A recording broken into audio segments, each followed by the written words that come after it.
Lucy DeBarbin and her... You're about to watch a couple news shows from 1987 that talk about Are You Lonesome Tonight? Now, Lucy DeBarbin and Desiree Presley are in one of those. They are in the Geraldo Rivera. That comes up second. But I want to know, kind of like, first off, we know, or at least we think we know, how they were treated in 87. I'm going to send you guys, you internet sleuths, on a mission. Okay? There is, at the end of this first interview, the newscaster said that they were going to be on Good Morning America the following day. I think that would have been June 2nd of 1987, but I didn't find anything in June 2nd of 87. So I'm just curious whether they didn't make the show, or perhaps it's a different date. So if you guys can maybe do some investigating. I've scoured Google pretty good. Now, there are archives that are out there for some of these television shows for research purposes. I'll still look for that as well. But if you happen to have a source on it, that'd be great. I also have tomorrow, coming up, a couple of the interviews from France, as well as a radio interview. It's difficult to find a whole lot of sources out there on this. Whether they got buried by the Priscilla Presley estate.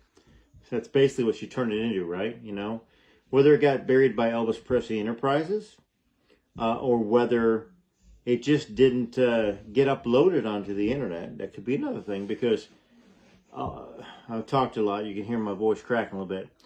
Just got done singing The Last Farewell, which I just loaded on the channel for y'all to see as well.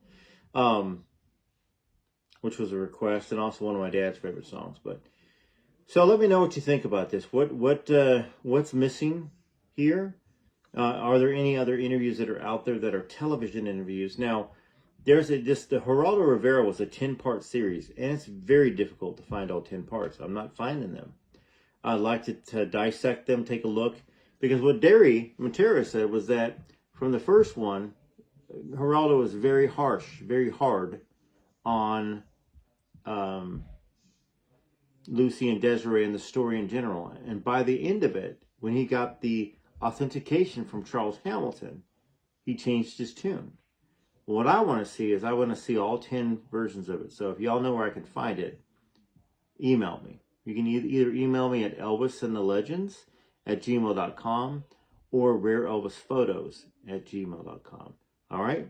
And I hope y'all are having a wonderful day, wonderful evening, wonderful morning. It is evening here in Tennessee. And besides answering some of your comments and hearting and liking, I think I'm done for the day. I read some June Wanico over on the Rare Elvis Photos channel. Like I said, I worked on the music video for The Last Farewell. Just did a lot of research, a lot of digging. Talked to Desiree a little bit today. We just messaged back and forth. Talked to Susan Henning as well.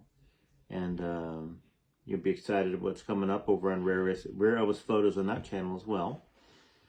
And yeah, just basically, and worked. The rest of the day I worked, you know, my job. All right, well, TCB TLC, this is Elvis and the Legends and Rare Elvis Photos. Enjoy these interviews. I'll pop back in at the end to kind of have a closing final thought. All right, I want to hear your thoughts all the way through these interviews as well as afterwards. Desiree Presley begin a national tour today to promote DeBarbin's book, Are You Lonesome Tonight? Their first stop was Boston. In her book, DeBarbin claims she had a long-running secret relationship with Elvis Presley and that Desiree is Presley's daughter. DeBarbin's book makes some very detailed claims, but as Geraldo Rivera has reported on our show, it's short on verifiable evidence. DeBarbin made her first public response to her critics this morning when she appeared on Boston TV station WCVB. I do have documents. We do have blood tests. That's the first thing I thought. They do exist? Yes, they do exist, very much so. How did you sneak away with this man? Believe me, it was difficult. And, Tom, it was more difficult for me than it was for Elvis, because Elvis disguised himself a lot of times, by the way. as I detailed in Are You Lonesome Tonight? But also, I was worried about some things, but Elvis was the boss. And yes, they were not as close to Elvis as they pretend they were, I mean his associates. Tomorrow, DeBarbin and her daughter will appear on Good Morning America. She says that's when she'll produce evidence that proves she did have a relationship with Presley. So just popping in there. What do you think about that? Now, obviously we know that we have our opinion on whether people that were around Elvis were really his friends and really whether they knew Elvis. He had already cut ties with Red West, Sonny West, Dave Hebler, and he was supposedly cleaning house. That's what a lot of people said around in some of these biographies afterwards. So obviously Lucy knew this. But what do you think about that? And also find that Good Morning America. He is predicting that Are You Lonesome Tonight will be a huge bestseller. But is the book a factual account of a secret love affair between Lucy DeBarbin and Elvis Presley, or the product of fantasy and falsehood? All this week, Entertainment Tonight's special correspondent Geraldo Rivera has been investigating the book, asking for tangible evidence that Lucy DeBarbin did indeed have a love affair with Elvis and gave birth to his daughter. Tonight, Geraldo puts the alleged evidence into focus. How good is your memory? Think about it for a second. Can you remember conversations you had a week ago? How about last year? 10 years ago? 20? Can you remember every word spoken and replied 35 years ago? I know I can't. I'm a pretty average person. And yet this book is made up largely of supposed conversations between Elvis and Lucy DeBarbin. Conversations that allegedly began way back in 1953. Listen to this one. "I'll have a house like this one day," he said. "It'll take a lot of work. My plan is to make a record. A person can get rich if they make a good record. What do you think? I think you can do it. Just don't give up. You have to be different to be noticed. I try to be that way when I dance, but I get scared sometimes." "Yeah, I know," he said. "You never know if the people are going to like you or not. You can sing the same song the same way, and one crowd loves it, and the next doesn't." This conversation goes on for 4.5 more pages. Both Random House, the publisher, and Derry Matera, the ex-National Enquirer reporter who co-wrote this book, claim that hard evidence exists to prove the intimate relationship between Lucy and Elvis, the relationship that led to the love child Elvis never knew. Lucy has some things. Could you tell us what they are? I'm under contract not to mention these things, and the reason and that is up to her, and I made that promise to her, and you'll have to ask her. I did, many times during our meeting last Friday in New York. It was like trying to pull teeth. Here's some of the so-called proof. This cross. She says Elvis gave it to her, but admits she can't prove that. She says she kept handwritten diaries, but she won't let any outsider independently verify or even look at them. She claims to have a poem handwritten by Elvis, but will not let us independently verify the handwriting. And perhaps the biggest bombshell. Audio tapes are said to exist of deeply personal conversations between Lucy and Elvis. Lucy's provided her publisher with a written transcript of those tapes, but she won't let anybody actually listen to them or verify the voices, even assuming the tapes really exist. We got into this story with no preconceived notions, convinced, in fact, that it would be a bigger story if this lady was telling the truth. But we've been shown nothing to rebut a growing suspicion that an active imagination or two have created a fanciful fantasy. And in any case, if and when the writers and publisher offer real evidence to support their hot and heavy claims, you'll be among the first to know, because we're staying with this story. All right, so we know Geraldo Rivera was a bit of a scumball. I say that based upon my opinion, which I'm entitled to, based upon some conversation I had with Billy Stanley, which he said basically that Geraldo always said one thing and then the interviews were another. You know, that's kind of what they do. They get you on there and then they blindside you with questions that they didn't tell you they were going to ask you, and they try to get a reaction out of you. That's how the media is. The media can be very, very, very deceiving.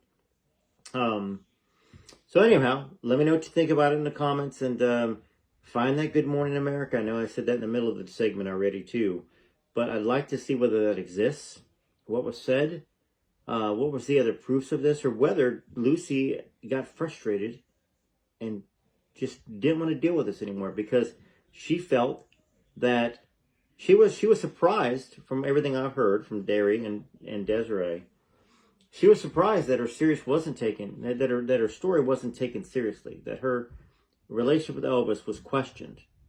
And, you know, in hindsight, I think that she might have, she said, maybe I'm just being naive, or maybe I was naive. Unfortunately, you know, people are very, very cruel in the media, and also out and about. It's kind of is a fantastical story when you first hear about it and when you first see it. But if you dive into the book, read the book, do the research, you see that it's actually not, it's not some faraway tale, that there's credibility to it. And that's what I'm trying to do. I'm trying to bring credibility to it. And if we happen to find something that makes the story not true, then we will talk about that too. But I'm not finding anything on my side. I'm looking, I'm digging, we're talking about it. There's some bright minds out there on this channel and on Rare Elvis Photos. And we're going to keep, the series is not over on Rare Elvis Photos. We're going to keep talking about it. We may have Desiree on the channel. I'm hoping we do. We'll have Derry on it some more. And perhaps some other players, possibly, from the book. I don't want to spoil that. But maybe some other people, if there's anybody at all that's still alive that was involved in this. All right, and that might include Derry's editor. Got to talk to him about that. All right, TCB TLC, this is Elvis and the Legends and Rare Elvis Photos. And we got some decanters here. I think I showed that to you earlier on the other channel, but about 2 of them. There's 2 ounces of straight bourbon whiskey from 1977. There's 2 boxes of these. They're unopened, sealed, and if I was a drinker, I had a drinking problem, they'd already be drunk. But they're not going to be. All right, until next time. Well, I'm going to put Elvis gave her Desiree here for you to listen to. This is a song I wrote about how I feel all this came about.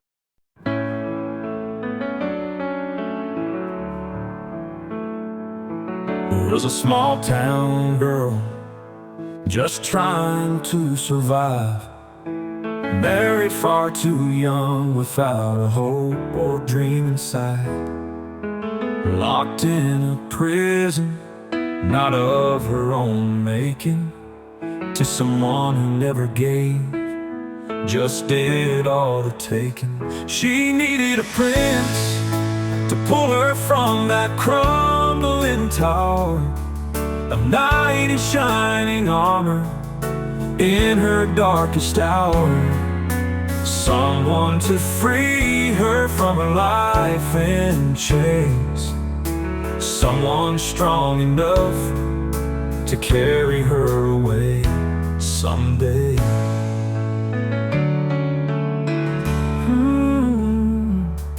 Then she met someone, they both shared a stage, but she was still too scared, so Lucy ran away. As fate would have it, later on that year, fate brought him back around, but she was still so full of fear. She needed a prince to pull her from that crumbling tower, a knight in shining armor in her darkest hour, someone to free her from her life in chains, someone strong enough to carry her away someday.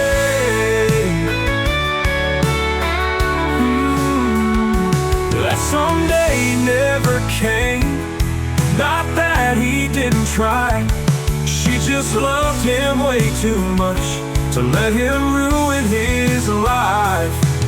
But what he gave to her late one Memphis night became the strength she needed to survive. He was that prince that pulled her from that crumbling tower, a knight in shining armor in her darkest hour, someone who freed her from her life in chains, someone strong enough to carry her away. Elvis gave her Desiree. Elvis gave her, oh how hard he tried to save her. Elvis gave her Desiree, making love all night and day. They swore their love would stay. Elvis gave her to carry her away. Elvis gave her. He tried to save her, Desiree.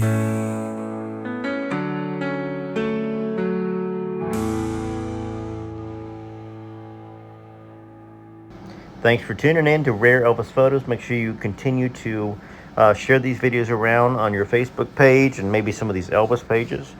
Greatly appreciate each and every one of y'all. Have a wonderful, wonderful day.